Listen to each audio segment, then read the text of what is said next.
Saudara kasih shalom, terima kasih bisa berjumpa kembali di hari yang baru. Tuhan itu baik. Biarlah hari ini menjadi hari indah bagi kita. Saudaraku, kemarin kita sudah merenungkan 2 karakteristik hidup orang Kristen.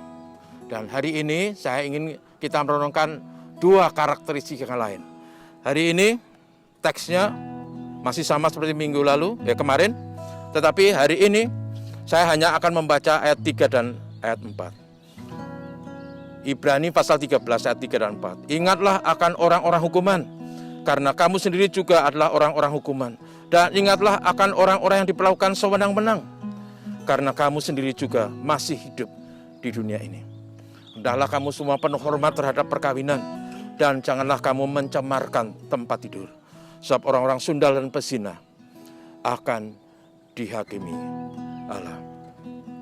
Saudara yang kasih, karakteristik yang ketiga yang kita ingin renungkan pagi ini adalah bahwa kita sebagai umat percaya dinasihati untuk punya kepedulian terhadap mereka yang mengalami kesulitan. Saudara, yang namanya kesulitan adalah bagian dari hidup yang tidak terpisahkan dari kita. Oleh berbagai sebab, ada kesulitan karena kesalahan kita, karena kebodohan kita, ada juga karena sebab yang kita lakukan tapi tidak sengaja, ada juga sebab yang dibuat oleh karena faktor alam, terjadi karena faktor alam, ada bencana, ada banjir, ada juga sebab-sebab karena ketidakadilan, sehingga ada orang yang dipenjarakan karena bukan berbuat kesalahan, tapi karena keadilan. Ada juga orang-orang yang menderita karena tertipu misalnya, orang lain yang melakukannya. Pernah ada seorang mahasiswi yang juga tertipu. Dia mendapatkan SMS, lalu kemudian dia mengirim uang dengan janji akan mendapat bantuan lebih besar. Ternyata setelah uang dikirim, orang itu tidak bisa lagi dihubungi. Dia tertipu, dia hanya bisa menangis, mencucurkan air mata. Uang sudah terlanjur hilang. Dalam situasi itu, saudara, kadang-kala memang ada kesulitan yang dihadapi. Di zaman dulu, ada orang-orang juga mengalami kesulitan, misalnya karena ada perampokan, karena ada perompakan di laut, karena ada penjarahan dan sebagainya. Ada kesulitan. Dan juga ada orang-orang yang mengalami kesusahan sampai akhirnya dipenjara dan sebagainya. Adalah panggilan bagi orang Kristen. Nasihat sebagai karakteristik yang ketiga dari teks ini adalah supaya kita mempedulikan mereka yang mengalami kesulitan. Ciri orang Kristen adalah selalu ada simpati dan peduli untuk bersimpati kepada kesulitan orang-orang seperti ini.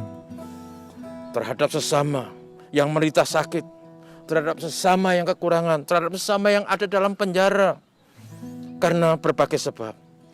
Itulah nasihat yang diberikan kepada kita.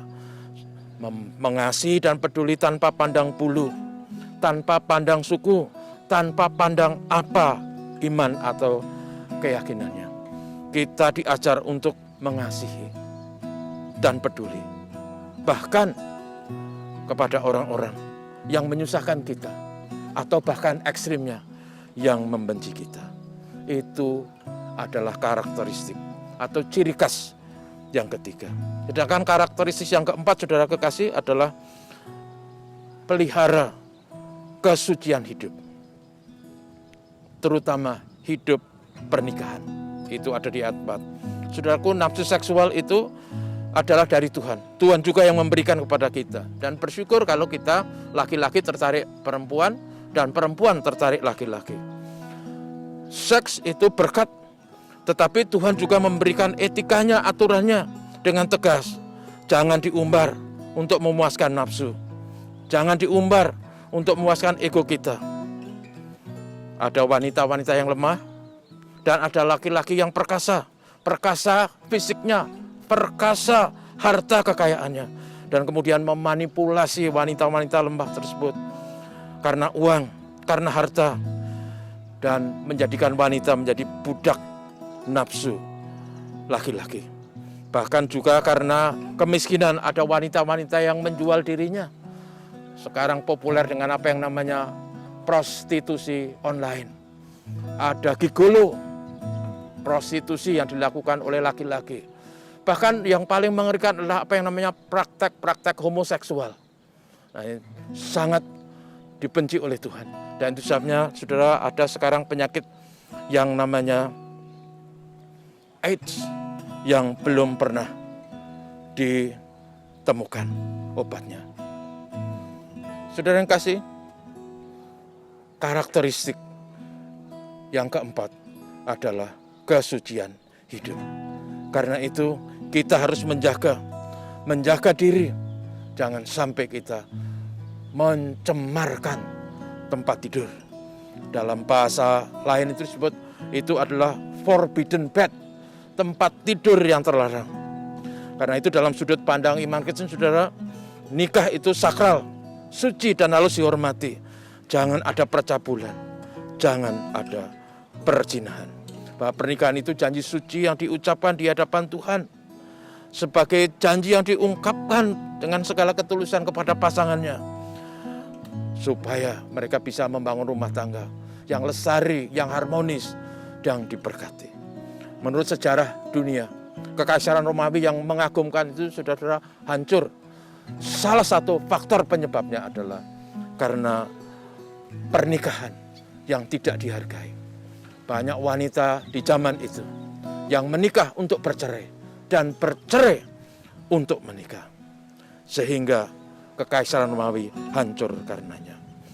Saudara kasih, hidup rumah tangga itu sesungguhnya dibangun dengan komitmen kasih antara suami istri, saling mengingatkan, saling menguatkan, saling memberi yang terbaik bagi pasangannya, sehingga kekudusan terpelihara dan perzinahan tidak dilakukan, karena perzina akan dihukum oleh Tuhan.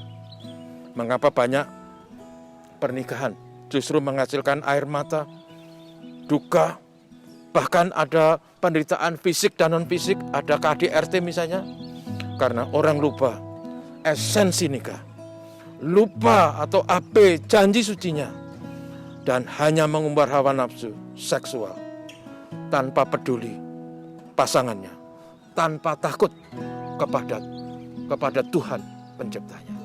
Mari kita jaga kekudusan hidup, karena itu adalah karakteristik, ciri khas hidup orang Kristen yang keempat.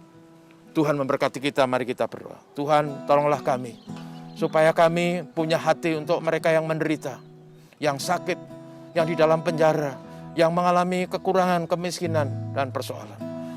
Karena itu adalah karakteristik kami. Yang ketiga, tapi juga tolonglah kami semua untuk hidup kudus di hadapan Tuhan. Dalam hidup nikah kami, bagi kami yang sudah menikah. Dalam hidup pergaulan kami, bagi kami yang masih muda.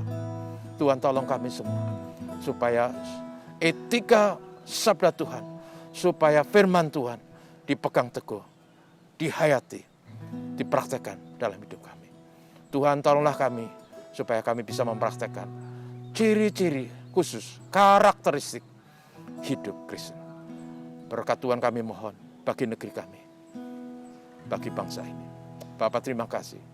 Terpujilah namamu, ini doa kami dalam nama Yesus. Haleluya. Amin. Saudaraku, terima kasih. Tuhan memberkati kita.